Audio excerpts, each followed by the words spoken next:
Kasama ko nga mga katay na ngawil yung mga barkada ko nga dito sa amin at nanguha nga din kami mga katay ng tarakugan at minukbangan namin ito sa tabi ng dagat. Maahan nyo na rin kaming maligo mga katangay sa spa. Hello mga katangay, for today's video. Ayan, kasama ko nga mga katangay yung mga barkada ko nga dito sa amin at papunta nga kami mga katangay sa spot kung saan nga kami mamimingwit. Bali nag-aya nga mga katangay yung mga bata na ito na magsama nga daw sa vlog ko at mamingwit nga daw kami kaya naman pinagbigyan nga natin. Habang papunta nga kami mga katangay sa spot ay nagtatawanan nga sila dahil nga nawawala yung chinilas ni Basigsig. Ayan mga katangay, kung napansin nyo yung chinilas niya kanina, tabingi mga katangay, yun na nga lang yung sinuot niya dahil nga nawawala yung kanyang chinelas. Bali, hindi nga muna tayo mga katangay gagamit ng fishing rod dahil nga lahat kami ay magta-traditional fishing at lahat nga kami mga katangay mayroong daladalang pamingwit. Ayun mga katangay, napapansin niyo yung mga daladala nilang maliliit na buti ng cook ay meron po yung mga nylon. Pagdating namin mga katangay sa spot ay nanguha na kami ng kumang dito sa may batuhan. Ito nga si Ila may mga katangay, binabasag niya na agad yung unang kumang na nakita niya. Medyo matumal nga lang mga katangay yung umang ngayon dito sa spot na napuntahan namin na batuhan. Halos wala nang kumang dito na makikita. Kaya naman nanguha na nga lang kami mga katangay ng ganitong uri ng shell na pwede namang ipain dito sa may mga bakawan mga katangay. Dito nga yan sila mga katangay nakadikit. Abay, tingnan nyo yung mga batang ito, kaway-kaway pa nga sila sa camera. Sabi ko nga sa Kayla, pursigir kasi nga wala kaming papain mga katangay dahil lahat kami mga ngawil. Tapos wala kaming pamain dahil nga walang kumang sa napuntahan namin mga katangay. Kunti nga lang talaga yung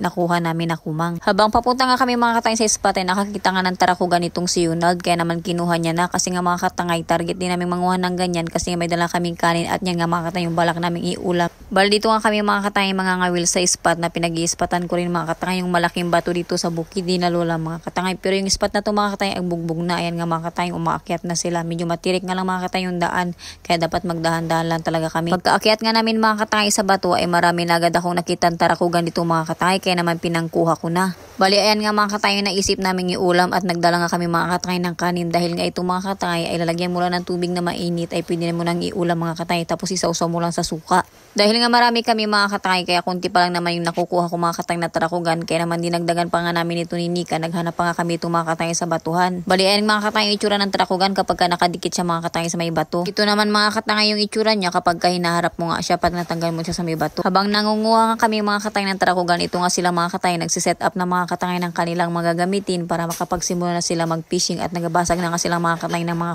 nakuha namin na pampain. Tapos ayan mga katangay, nagkanya-kanya na nga kaming pwesto. Una nga mga katangay nakahuli ng isda si Undoy, sinundan nga ito mga katangay ni Hana at sinundan din ni Basigsig. Habang ako naman mga katangay, nag-focus ako masyado sa pagkukuha mga katangay ng tarakugan dahil nga ito nga yung iuulam namin. Bali ayan na nga mga katangay yung mga nakuha ko na tarakugan, sobrang dami na at kasya na talaga to sa amin. Dahil nga mga katangay mahangin dun banda sa kabila kaya naman lumipat kami to banda sa kabila mga katangay ng bato din na pinupwestuhan nga namin mga katangay dahil nga dito ay wala masyadong hangin para nga makapagluto na ako ng pinangkuha ko na tarakugan. Bali dinala ko nga mga katangay yung lutuan ko na yan mga katangay dahil nga dyan natin ilalagay yung pinangkuha natin na tarakugan. Kung napanood nyo mga katangay yung dati kong video nang nguha kami ng tarakugan ng kapatid ko, ganun din mga katangay yung gagawin ko dito. Bali ilalaga mo lang mga katangay yung tarakugan sa mainit na tubig mga katangay o di kaya unahin mo magpainit ng tubig tapos bago mo ilagay yung tarakugan para hindi ka mahirapan mga katangay tanggalin yung kanyang balat at shell na nakalagay sa gitna ng tarakugan mga katangay. Habang nag-aasikaso nga ako ditong mga katangay, tingnan naman to yung mga bata, nakatingin nga sila sa akin at na-amaze nga sila mga katangay sa daladala kong maliit na lutuan. Nung kumulo na nga mga katangay yung pinapainit ko na tubig tsaka ko nilagay yung tarakugan mga katangay na pinangkuha nga namin. Tapos ayan mga katangay na yung itsura niya nung napakuluan na siya mga katangay. Dahil mga katangay ito na yung tarakugan, bali nilaga lang yan sa tubig tapos pwede mo na siyang iulam. Babalatan pa yan mga katangay bago mauulam. So ito yung aming sausawan. Yan, suka. Yung aming sausawan. Busa mo may sili. Isasawsaw lang yun mga katangay pag nabalatan yung tarakugan. Yan. So sila yung first time nakakain ng tarakugan? Ikaw hindi? Ikaw na mag-first time. Mag-first time. Ikaw na mag-first. Hindi, first time mo magkain yan, hindi? Hindi. Hindi, ikaw? First time? Akala ko ba hindi ka pa nakakain yan? First time ko pa lang pala ngayon. Ikaw, Hana? First time. First time. Tala!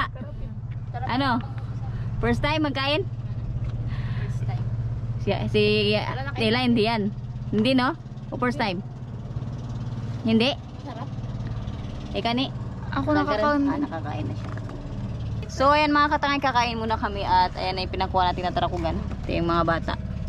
Yan yung Oh my God! ano na, salo-salo na lang kami dyan. Ayan. Salo-salo together.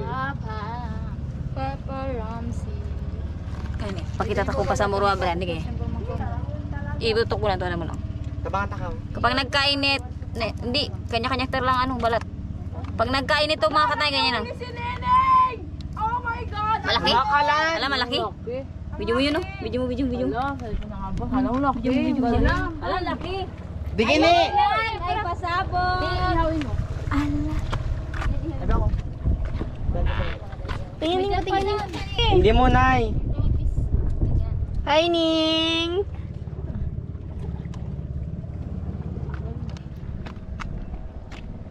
Ang laki. Eh, mga katay, ito na itsura niya pag nabalatan siya. Tapos sausaw natin sa suka. Masarap. Yan o. Yung camera? Ano sa baba? Mm. Kanya-kanya na nga lang kami mga katangay pwesto at nakapalibot nga lang kami mga katangay ito sa kinakain namin. Sabi ko nga sa kanila, kanya-kanya lang kami magbalat para nga matutunan din silang kumain ng ganyang uri ng pagkain mga katangay. Balik karamihan nga dito sa amin mga katangay na makasama ko ay hindi pa pala nakakatikim ng tarakugan kaya first time nila.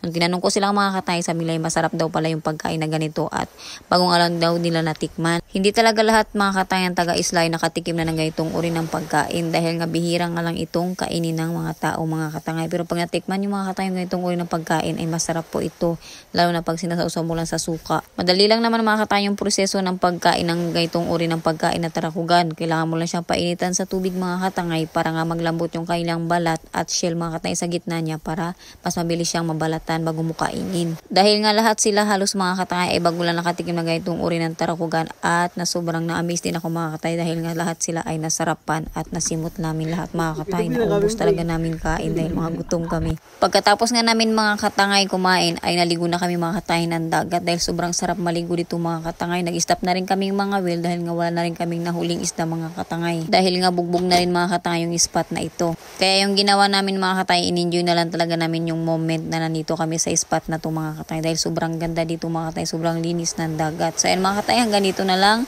Hanggang sa susunod na video natin. Bye-bye!